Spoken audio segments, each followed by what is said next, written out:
Have you ever had this happen? You walk away from a chat with a friend or your partner or even someone at work, and you just feel completely wiped out, even though nothing really bad happened. Well, today, we're diving deep into the hidden architecture of our relationships. We're going to figure out why some connections light us up, while others, even the ones we really care about, just leave us feeling drained. We're going to explore what's called the alignment paradox. Right? It's such a common, frustrating thing. You know you care about the person, your intentions are good, but the dynamic itself just feels heavy. So what is actually going on under the surface? Well, turns out the answer isn't about how much you care, it's about the structure of the connection itself. And this quote right here, this is the core of our entire explainer today. It's the master key. When we don't consciously and clearly figure out the why behind our connection, our brains just fill in the blanks, and they fill them with this messy web of unspoken rules, assumptions, and expectations. And that, right there, is where the drain begins. So let's kick things off by really diagnosing the problem. What our source material calls connection burnout is what happens when these well-intentioned bonds start to crack under the weight of all those unspoken expectations. This is such a huge insight. You know, we think a relationship is strong because it feels so intense, but a lot of the time, that intensity is just performance. We start giving, not from a place of generosity, but in order to be chosen, or we swallow our own needs just to keep the peace. We're not really being with the person anymore, we're working to maintain our spot. And man, that is exhausting. Now, what's really fascinating here is how the source material breaks connections down into two fundamentally different types. And this isn't about good people versus bad people. It's all about the energetic foundation of the bond itself. So let's get into it. Okay, so on one side, you have what are called validation bonds. Think of these as bottom-up. They're rooted in a kind of hunger, a deep need to be filled up or approved of or made to feel secure by the other person. Then, on the other side, you have alignment bonds. These are top-down. They start from a place of wholeness, and they're all about sharing and elevating, not extracting. And this table just lays it out so clearly. Look at the left column, the validation bond. It's all driven by this plea of choose me. And that leads to the cycle of performing to please someone so you can prove your worth.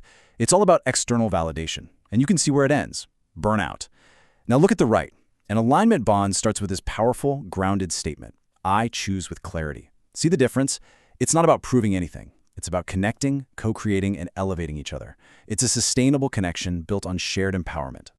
So if you remember one thing, let it be this. One dynamic is about taking energy to fill a void. The other is about creating a flow of energy between two whole people. One is extractive, the other is generative. It's a total game changer. Okay, so if those validation bonds are the problem, then what's the solution? How do we actually build these healthier, sustainable connections? Well, the source material gives us a super clear three-part framework. As you can see, this whole thing builds from the ground up, kind of like a pyramid. And just look at the foundation of everything, self-alignment. You can't have a shared flow or even a real shared intention if you aren't first aligned with yourself. It's a huge shift in thinking. Sustainable connection is built from the bottom of the self, not from the bottom of our wounds. And once that foundation is solid, you can create what's called the flow cycle. This is basically the engine that makes aligned connections feel so good. It's a system where the energy you exchange actually creates more energy. Wild, right? Let's see how it works. So, it all starts with a natural exchange. In a healthy dynamic, giving and receiving aren't a transaction. It's not a debt. They're just two parts of the same balanced back-and-forth motion. But, and this is key, that exchange isn't just random. It's guided by a conscious, shared intention. You both actually know why you're in the connection. Is it for collaboration, intimacy, mutual support? That clarity is what prevents all the assumptions and resentment from creeping in. And finally, that shared intention has to be protected by boundaries. And let's be real, boundaries get a bad rap. They aren't walls to keep people out. They are the structures that preserve the integrity of the connection. They make sure the flow stays healthy and doesn't get hijacked by all those unspoken expectations we talked about. Now, I know this might all sound a little abstract, but it has a very real, very physical component. Let's talk about why misalignment feels so crummy on a biological level. Because it's all about your nervous system. When we feel unsafe in a connection, our nervous system just kicks into survival mode. We stop responding with logic, we just react. And as you can see here, that reaction can look like fight, where we argue and try to control things. Or it can be flight, where we just withdraw and shut down. You might recognize freeze, just going silent. Or even fawn, where you start people-pleasing like crazy to de-escalate what feels like a threat. The most important thing to get here is that these are survival patterns, not connection patterns. And here it is, this is the crucial link. Those validation-seeking relationships are constantly triggering these survival states because your sense of worth feels like it's always on the line. Alignment bonds, on the other hand, are built on a foundation of nervous system safety. And that's what allows for real, authentic connection to happen. And let's be super clear about what relational safety really means. It is not about everyone agreeing all the time. Not at all.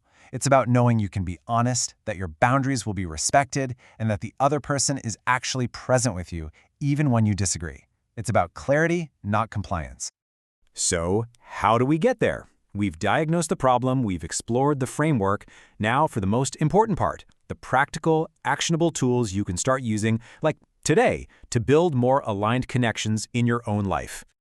Okay, here's a really powerful script for when a conversation starts to get heated. Notice it's not an attack. It's a statement about your own capacity and a reminder of your intention. You're holding a boundary on the how of the conversation so you can protect the why. So good. And what about those times when you feel like you're doing all the emotional heavy lifting? This script is an invitation, not an accusation. It just gently names the imbalance and invites the other person to help you co-create a more sustainable dynamic. It's about taking mutual ownership. Shifting your relationships isn't about one big dramatic conversation. It's about the small, consistent things you do every day, like what you see right here. It's about choosing to pause instead of perform in a tense moment, or deciding to clarify instead of assume when you're feeling weird about something. Every single item on this list is a micro-choice that, when you practice it over time, steers you away from validation and toward true alignment. And that really brings us to the ultimate takeaway. I think so many of us were taught that love and connection are about sacrifice and just endless giving. But sustainable connection isn't about the volume of what we give, it's about the consciousness and the reciprocity of the exchange. So I'll just leave you with this. What if the very relationships that sometimes drain you could be re-architected to become your greatest source of energy? Really think about that. Looking back at that list of daily disciplines, which single practice can you commit to starting today? That one small shift. That's where it all begins.